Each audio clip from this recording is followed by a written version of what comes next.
మహాలక్ష్మి పథకం అమలుతో ఆర్టీసీ బస్సులు కిటకిటలాడుతున్నాయి. ఆక్యుపెన్సీ రేషియో ఒక్కసారిగా పెరిగింది. ఆర్టీసీకి లాభాల పంట పండిస్తుంది. ఇదంతా నాణ్యానికి ఒకవైపు మాత్రమే. ఓవైపు ప్రయాణికుల సంఖ్య పెరుగుతుంటే బస్సుల సంఖ్య మాత్రం రోజురోజుకి తగ్గిపోతుంది. దీంతో బస్సుల కోసం పడిగాపులు కాయాల్సిన పరిస్థితి ఉంది. అంతేకాదు సీట్ల కోసం గొడవలు పడాల్సిన పరిస్థితి కూడా నెలకొంది.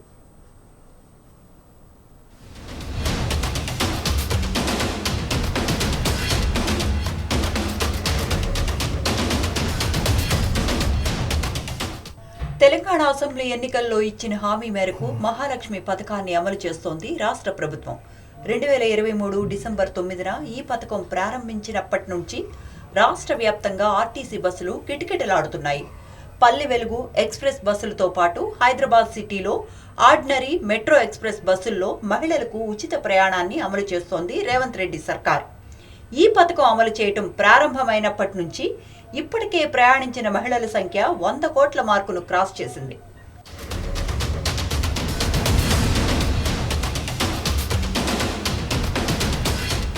ఈ అంకె చాలు మహాలక్ష్మి పథకం ఏ స్థాయిలో విజయవంతం అయిందో చెప్పటానికి. ఇంతవరకు బాగానే ఉన్న మహిళా ప్రయాణికులు ఆదరణ విపరీతంగా ఉన్న బస్సుల సంఖ్య తగ్గిపోవటం ఇప్పుడు ప్రధాన అంశంగా మారింది.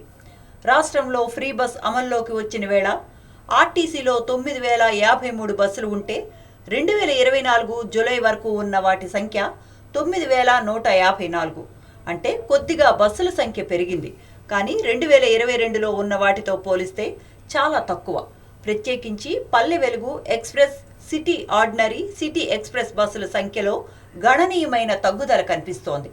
ఇదే సమయంలో డీలక్స్, సూపర్ లగ్జరీ బస్సుల సంఖ్య రోజురోజుకు పెరుగుతూ ఉండటం ప్రాధాన్యతను సంతరించుకుంది.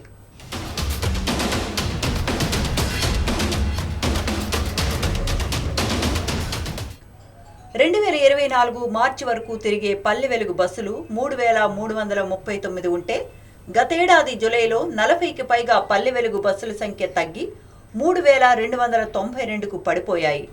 ఇదే టైంలో 3 ఏళ్ల క్రితం సూపర్ లగ్జరీ బస్సులు, డీలక్స్ బస్సుల సంఖ్య 825 ఉంటే ప్రస్తుతం అవి 1000కి చేరుకున్నాయి.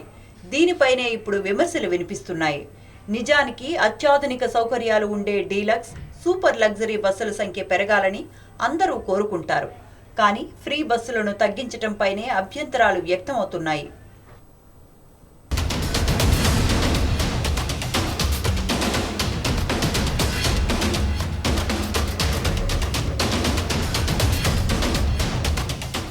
ఇప్పటికే మహాలక్ష్మి పథకంలో భాగంగా ఉచిత బస్సుల్లో పురుషులకు, మహిళలకు చాలా చోట్ల సీట్ల విషయంలో గొడవలు జరుగుతూనే ఉన్నాయి.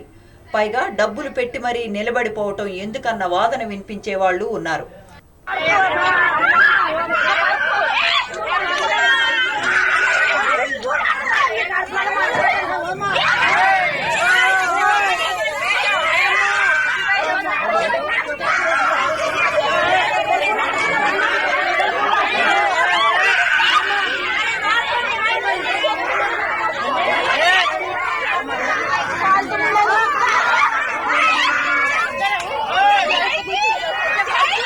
ఈ పరిస్థితుల్లో ప్రజాపాలన అంటూ అధికారంలోకి వచ్చిన కాంగ్రెస్ ప్రభుత్వం ఓవైపు మహాలక్ష్మి పథకాన్ని అమలు చేస్తున్నామని చెబుతూనే బస్సుల సంఖ్యను తగ్గించడం ఎంతవరకు సమంజసం అనే ప్రశ్న తలెత్తుతోంది.